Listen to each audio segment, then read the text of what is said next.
हैं कि आप हमारा अखिल भारतीय वनवासी कल्याण आश्रम का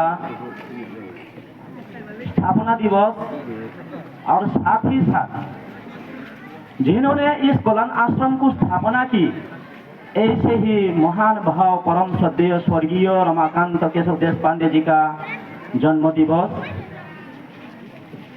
तथा कल्याण आश्रम का वार्षिक उत्सव जो स्थानीय बाला साहब देशपांडे जी बालक छात्रावास के वार्षिक उत्सव भी है और साथ ही साथ इसी स्थापना दिवस के दिन हमारा बहु वर्षों से अभिलाषा थी कि हमारे यहाँ कोई ऐसा भवन बन जाए जिसके माध्यम से हम सबको भविष्य में उज्जवल स्वप्न सफल हो।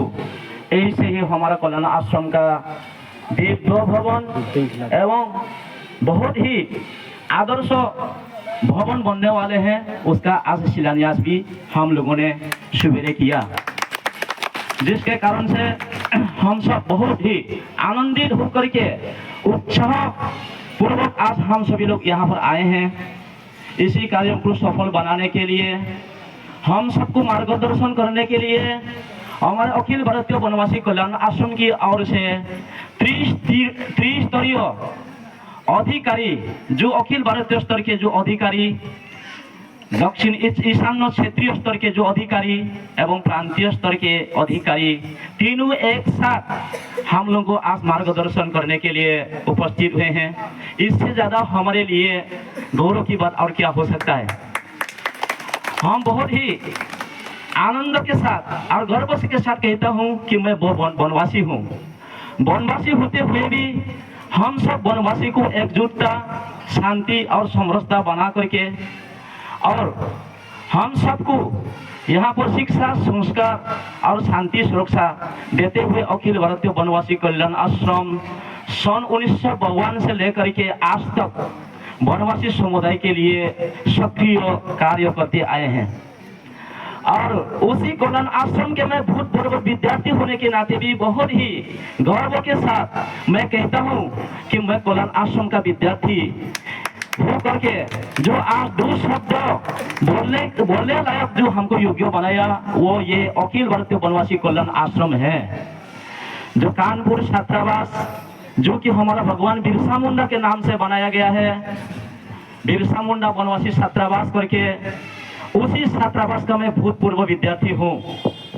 मैं गर्व से कहता हूँ कि मैं हिंदू समाज का अभिन्न अंग एवं हमारा जो वनवासी समुदाय के जो हित में कार्य करने का अवसर मिला, शिक्षा संस्कार मिला और देश व समाज के साथ खड़े होकर के हम भारतवासी होने का जो गौरव जो प्राप्त है उसको और भी आगे बढ़ाने में हम लोग को सक्रिय सहयोगिता हम लोग को मिला है, मार्गदर्शन मिला है। ऐसे ही परम श्रद्धेय जो बाला साहब देशपांडे जी हैं, मेरे जीवन में मैंने ये सुवर्ण अवसर मिला जो जिस संस्था को बना करके हम सबको वनवासी समुदाय को एकत्रित करके शांति व सुरक्षा दे करके हम सबको सर्वांगीण विकास जिन्होंने करने के सपने देखे हैं उनको दर्शन करने का प्राप्त तो मुझे बचपन में मिला था। ये घरमुरा बास्तेन में वर्तमान मुर्जी बाबू के जो पीछे अभी कालीबाड़ी बना हुआ है, उसी कालीबाड़ी में माननीय परम श्रद्धेय बाला साहब देशपांडे जी पधारे थे। उस समय में 9 वर्ष का था। उस समय मुझे दर्शन करने की अवसर प्राप्त हुआ, जिसके कारण मैं अपने आप को सौभाग्यशाली समझता हूँ। ऐसे जो देश व समाज के लिए हम वनवासी जो झुग्गी झुपड़ी में रहने वाले, गिरी कमरों में रहने वाले ऐसा वनवासी समुदाय को शिक्षा और संस्कार दे करके हम सबको संगठित करके शांति व सुरक्षा देने के लिए जिन्होंने सपना देख करके हम सबके कंधों पर छोड़ के गया, ऐसे परम श्रद्धेय स्वर्गीय बाला साहब देशपांडे जी का जन्म शती पालन भी आज हम लोग कर रहे हैं, जिसके कारण से हम बहुत ही हर्षोल्लास के साथ बहुत ही दूर दूर मिजोरम सीमांतवर्ती इलाका से आए हैं, यहाँ पधारे हैं। बहुत सारे लोग ऐसे हैं जो क्रिसमस के कारण गाड़ी का यातायात की सुविधा न होने के कारण आज यहाँ बहुत इच्छा होते हुए भी लोग समय से पहुँच नहीं पा रहे हैं, और इसके लिए हम क्षमा भी चाहते हैं। आप सबको ये उपलब्ध नहीं करवा पाए हैं। और आज सर्वाधिक मैंने यहाँ पर और भी गर्व के साथ मैं कह सकता हूँ कि हम संगठित होकर के समाज के लिए जो अग्रगति पथ को दिशा देने के लिए जो भी हमारे दक्षिण हैलाकांदी जिले में कार्य कर रहे हैं, ऐसे सक्रिय कर्मकर्तागण ज्यादा से ज्यादा आज उपस्थित हुए हैं। इसके लिए मैं बहुत ही आशापूर्ण एवं विश्वास के साथ कह सकता हूं कि भविष्य में हम बाला साहब देशपांडे जी का जो उज्जवल सपने हैं उसको साकार करने में हम सहयोगी बनेंगे और उत्साह से कार्य करेंगे, ये मेरा दृढ़ विश्वास है।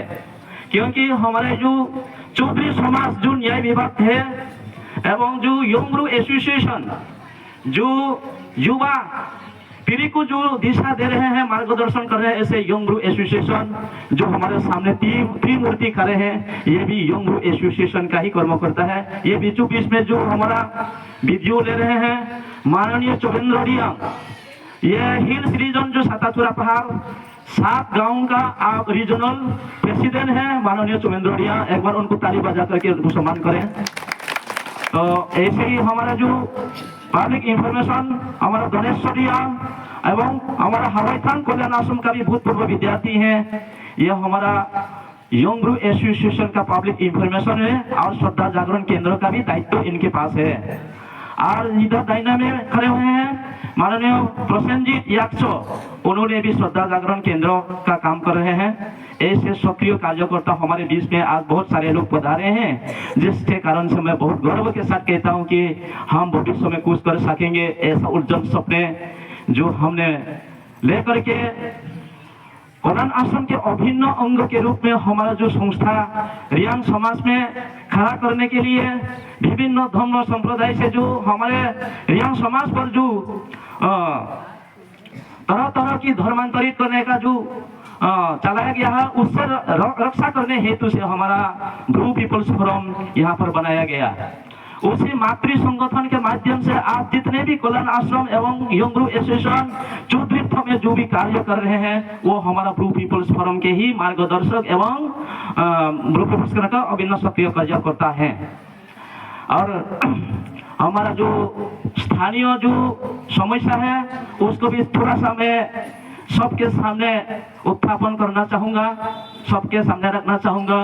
वो है हमारा बहु वर्षों से ज्वलंत समस्या है हमारा रियांग जनजाति समुदाय जो बहुल क्षेत्र है मिजोरम आसाम प्रांतों के जो बॉर्डर एरिया में रहने वाले जो लोग हैं, बराक उपत्यका जिसको कासार, श्रीभूमि और हैलाकांदी, और इसमें से सबसे सर्वाधिक जनसंख्या जो रहने वाले हैं वो है हमारा हैलाकांदी जिला। और इसी हैलाकांदी जिले में हम सबको वन आइन अधिकार के तहत हम लोगों को आज तक पट्टा जमीन नहीं मिल पाए हैं, जिसके कारण से हम बहुत ही ज्वलंत समस्या से हम बहुत लंबी समय से भोग रहे हैं। बाकी सब शांति, सुरक्षा और शिक्षा संस्कार तो हम अखिल भारतीय वनवासी कल्याण आश्रम तथा विद्या भारती से भी हम मिल रहा है, लेकिन हमारे यहाँ जो भूमिहीन हो करके आज भी दो जनरेशन तो हमारा समाप्त हो चुका है, अभी 3rd जनरेशन हम लोग चल रहा है, फिर भी आज तक हम लोग भूमिहीन होकर के आज भी खुले आसमान के नीचे हम लोग रह रहे हैं। यहाँ पर रहने वाले लोग को ज्यादातर वन विभाग की ओर से समय समय पर बहुत ही कष्टदायक हम लोग को समय संघटित हुआ है। और इसी समस्या को समाधान करने हेतु से हम लोग पिछले कई वर्षों से हम लोग लड़ाई भी संग्राम भी कर रहे हैं। ये सब आप सभी को अवगत है। 2014 के 16 दिसंबर में हम लोगों ने हैलाकांदी जिले में हमारा बराक उपत्यका तीनों जिले लेकर के हम लोगों ने एक साथ आंदोलन भी किए थे, जिसमें हम 27 लोगों को उस समय हमारे ऊपर केस हुआ था, मिथ्या केस हुआ था। उस केस को भी 5 वर्ष लड़ने के बाद वो केस भी हमारे पक्ष में ही हम लोग को राय मिला। ऐसे संघर्षशील जो हमारा अधिकार है वनो आइन अधिकार, इससे हम लोग वंचित है। इसको माननीय आज के मुख्य अतिथि महोदय अखिल भारतीय संगठन संपादक माननीय अतुल जी के सामने मैं उनसे निवेदन करना चाहूंगा, और माननीय दक्षिण ईशान्य क्षेत्रीय संगठन मंत्री माननीय श्री केदार जी तथा हमारा प्रांतीय संगठन मंत्री मान्यवर राजेश दा जी, आप सभी के सामने मैं ये अनुरोध करना चाहूंगा कि जितने जल्दी हो सके ये हमारा प्रांतीय स्तर की जो लड़ाई है, जो समस्या है, वो है हमारा भूमि पाट्टा प्रदान की समस्या ही सबसे बड़ी ज्वलंत समस्या है। और दूसरा सबसे बड़ी समस्या है हमरियांग समुदाय को कुकी सब ट्राइब में रखा गया। आसाम के शेड्यूल ट्राइब अनुसूचित जनजाति के 28 नंबर सीरियल पर कुकी के सब ट्राइब, कुकी की उपजाति के रूप में रखा गया। ये हम सब के लिए बहुत ही निम्न स्तर के जो अपमानजनक है, क्योंकि कुकी संप्रदाय से हम लोग का कोई भी रीति रिवाज, खान पान, रहन सहन, शिक्षा संस्कार पद्धति, कोई भी किसी भी स्थिति में एक भी चीज कुकी संप्रदाय से नहीं मिलता है। और कुकी संप्रदाय क्रिश्चियन मिशनरी से बिलोंग करते हैं, इसलिए और हम हिंदू समाज के सत्य सनातन के जो अभिन्न अंग है हमारा ब्रू समाज, ब्रू संप्रदाय, फिर भी हम लोगों को कुकी संप्रदाय के उपजाति के रूप में रखा गया। यह हम लोग के लिए बहुत ही दुर्भाग्यजनक एवं शर्मनाक ये बात है। इसलिए ये दो चीज हमारे लिए बहुत ही ज्वलंत समस्या है। इससे मुक्ति पाने हेतु इससे संघर्ष करते हुए हम लोग आज भी लड़ाई कर रहे हैं, संघर्ष चल रहा है। इसलिए अखिल भारतीय स्तर के जो माननीय अधिकारी हैं एवं प्रांतीय स्तर के जो अधिकारी हैं, क्षेत्रीय स्तर के अधिकारी हैं, आप सभी से और भी सक्रिय सहयोगिता की हम लोग कामना करते हैं। हम आशा है आप लोग भविष्य में इस विषय को सफल बनाएंगे और हमारा जो बराक उपत्यका में रहने वाले जो जनजातियों को जो भूमि पट्टा प्रदान किए जाने वाला वो सबसे माने निम्न स्तर के जो है वो हमारा हाइलाकांदी डिस्ट्रिक्ट रहा है। अभी श्रीभूमि एवं कासर जिला में तो लगभग 80% वहाँ के लोगों को पट्टा जमीन दिया जा चुका है। वो भी एसटी माने अनुसूचित जनजाति की श्रेणी में उनको दिया जा चुका है, जबकि हमारे हाइलाकांदी डिस्ट्रिक्ट में आज भी एक भी व्यक्ति को नहीं दिया गया है। जो वनो आइन अधिकार 2006 के अंतर्गत दिए जाने वाला उस अधिकार के तहत हम लोगों को आज तक पट्टा जमीन नहीं मिल पाए हैं, जिसके कारण से हम लोग यहाँ पर सरकारी सुযোগ सुविधा से हम लोग वंचित हैं। विशेष करके प्रधानमंत्री आवास योजना जो स्थायी रूप से जो निवास के लिए जो स्थान है वो घर देने दिया गया है, वो भी हम लोग वंचित है। और जितने भी सरकारी सुযোগ सुविधा है वो फॉरेस्ट एरिया में रहने के कारण, वनो एरिया में रहने के कारण हम लोगों को ये वंचित करके रखा गया है। इसलिए इस समस्या को समाधान हेतु से हम बहुत ही लंबे समय से हम लोग लड़ाई करते आए हैं। हम आशा करते हैं भविष्य में इसको हम लोग आगे बढ़ेंगे। और पिछले बार हमारा फैक्ट फाइंडिंग कमेटी को लेकर के माननीय संजय कुलकर्णी जी पधारे थे। उस समय यहाँ पर बहुत ही काम अग्रसर हुआ। उससे पहले यहाँ पर वनो आइन के अंतर्गत भूमि पट्टा दिए जाने वाला वो एक भी हम लोग को यहाँ पर कार्य नहीं दिया गया। आगे ही नहीं बढ़ा। उस समय सब हम लोग को पेंडिंग करके रखा गया था उस समय। लेकिन ये फैक्ट फाइंडिंग कमेटी आने के बाद यहाँ कुछ आगे बढ़ी। इसलिए बहुत ही हम लोगों के लिए ये कौशल के गौरव की बात है कि इतने वर्षों से हम लोगों को यह कार्य आगे बढ़ रहा है और हम वनवासी समुदाय को एकत्रित होकर के आगे भी हम लोग लड़ते रहेंगे। हम एकजुट होंगे, हम लोग धर्मांतरित भी नहीं होंगे। ये हम लोग संकल्प लेते हैं। आज बाला साहब देशपांडे जी का जन्मशती के उपलक्ष्य में हम लोग यहाँ पर वार्षिक उत्सव यहाँ पर आयोजन में हम लोग शामिल होने के आए हैं। छोटे छोटे जो बालक लोग भी हैं आज बहुत दूर दूर से आए हैं, पधारे हैं। आप सभी ने भी यहाँ पर आकर के जो सम्मिलित हुआ है अपने अपने जो कल्चरल ड्रेस है उससे परिधान करके आप लोग आए हैं। इसलिए हम सब बहुत ही आनंदित होकर के आज हम उत्सव मनाएंगे। ये 2-4 बातें कह करके मैं अपने बातों को विराम करता हूँ। बहुत बहुत धन्यवाद। बारी बारी खासा मासुक मातो हाँ और को तले चीनी गुदगुदी खाबायनि जेम साने रावदल नराव जुदि सामो फाइमे के बुफो फाइदी बारनाय न सिंकेबो आर के जुगाय फाइन माके केदि अच्छा तो वो जे